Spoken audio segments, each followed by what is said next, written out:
Mahşerin üç atlısı. Sıratı bu üç ayakla geçmeye çalışıyoruz. Yanı sıra bazı yardımcı kuvvelerle. İlim, irade, kudret. Alim, mürid, kadir. Beynimizden açığa çıkan her şey bu üçlünün sırasıyla özelliklerini kullanmasıyla meydana geliyor. İlim ismiyle anlatılmış olan beynin veri tabanı. İrade diye vasıflandırılmış olan kişideki uygulama yeteneği, azmi, kuvvesi. Ve o irade edilen kuvveyi fiile dönüştüren enerji, kudret. Yaşamımızın her anında bu üçlünün çalışması söz konusu. Esasen her birimizin varlığında mevcut olan bu üçlü, evrendeki tüm canlı birimlerde de aynı şekilde işlev görmekte. Çünkü evrendeki her şeyin ve hepimizin var edeni Allah ismiyle işaret edilen, Alim isminin işaret ettiği ilmiyle kendisindeki sayısız özellikleri bilen, aynı zamanda mürid olduğu için kendisindeki bu sınırsız özellikleri seyretmeyi irade eden ve Kadir isminin işaret ettiği biçimde kudretiyle bu kendisindeki manaları seyredendir. Dünyamızda bu özelliklerin birimsel suretlerde zahire çıkışında da bu sistem ve düzen geçerlidir. Her birimin beyninde veya daha doğrusu birimsel hafızasında o ana kadarki tüm girdilerin senteziyle oluşmuş bir nihai bilinç söz konusudur. İnsanda da, görünmez varlıklarda da, diğer canlılarda da, hayvanlarda da hep bu böyledir. Bu onlardaki ilmin açığa çıkışıdır. Bu birimsel veri tabanının doğal olarak kendindekini açığa çıkarma olgusu vardır ki veri tabanı işlevi sonucudur bu durum. Buna irade etme, isteme denir. Bu da otomatik oluşur beyinde. Kısaca biz buna aklımıza gelen deriz fark ettiğimiz kadarıyla.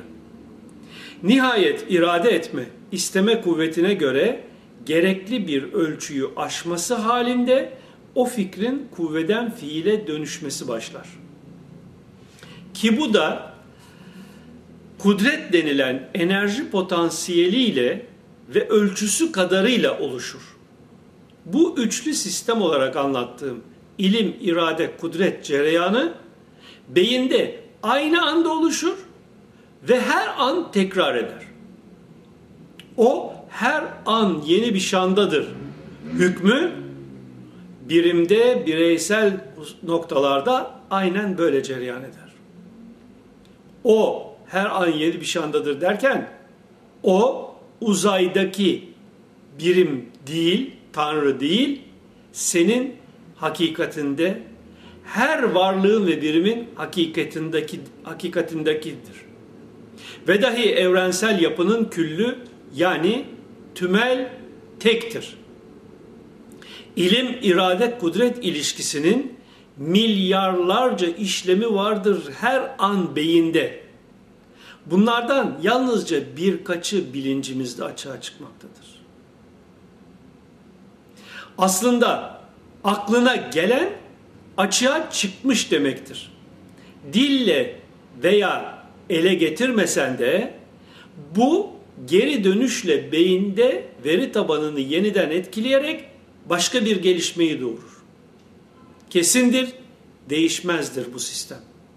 Bu yüzden Bakara suresi 284'te aklınızdan geçeni, nefislerinizdekini açığa çıkarsanız da içinizde de kalsa siz sonuçlarını yuhasibkum bihillah, varlığınızdaki ilahi kuvvelerin oluşumu sonucu yaşayacaksınız denmektedir.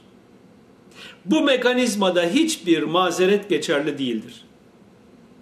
O açığa çıkan ya sizin geçmişte veri tabanınıza eklediğiniz ya da size genetik yolla intikal etmiş verilerdendir. Her halükarda sizdekinin sonuçlarıdır ve siz sizdekinin sonuçlarını yaşamak zorundasınız değişmez bir biçimde. Dedesi erik çalmış, torunun dişi kamaşmış. Atasözü bu realiteyi vurgular. Kül itibarıyla sınırsız olan ilim, irade, kudret, işte böylece her zerrede onun açığa çıkma sınırları, kapasitesi, fıtratı, ölçüleriyle, kaderiyle gerçekleşir.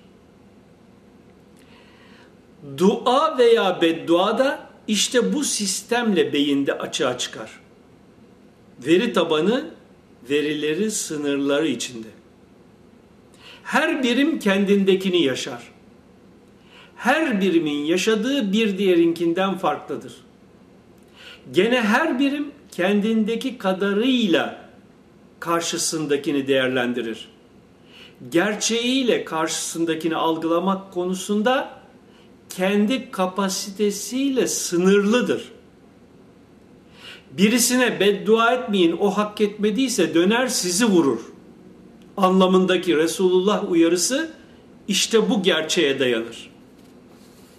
Size göre yanlış bulduğunuz olaydan dolayı yönlendirdiğiniz kahredici kuvve, eğer o kişi masumsa veya o elinde olmadan öyle bir duruma düşmüşse, kısaca hak etmemişse ona ulaşmaz ve koruyucu kalkanından size döner ve aynı şiddetle sizi veya çevrenizdekileri vurur.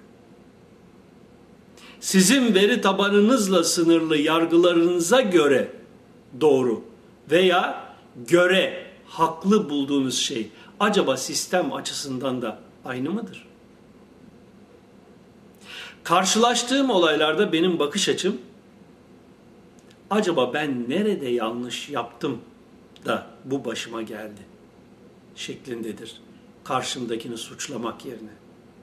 Zira ayet herkes elleriyle yaptıklarının karşılığını alır gerçeğini vurgular.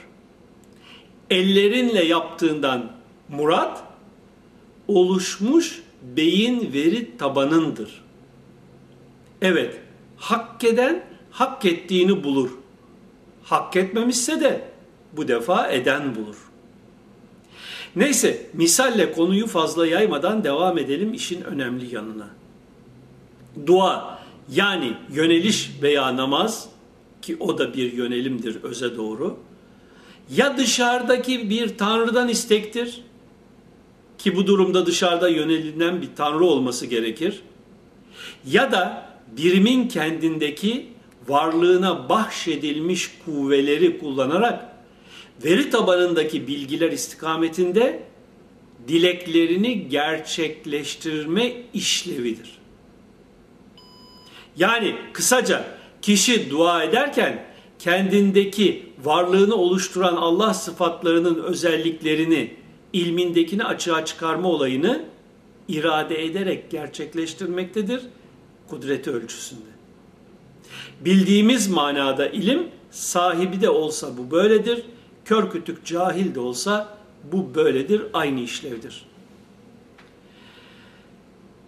İstaînu billah. Araf suresi 128. ayet. Yardımı özünüzdeki uluhiyet hakikatından isteyin. Zira birimin yapısında oluşan bir mekanizmadır bu ilim, irade, kudret dizilimi doğrultusunda. Dışarıdaki tanrılara dua edip onlardan bir şey istemek cahillik ve gaflettir. Çünkü ulaşacağın şey de gene senden, sendekinden meydana gelecektir. Sendeki özelliklerle ismi Allah olanın varlığında açığa çıkan vasıfları sonucu olarak. Bu idrak ile dua ve zikir kitabımı lütfen bir kere daha okuyun.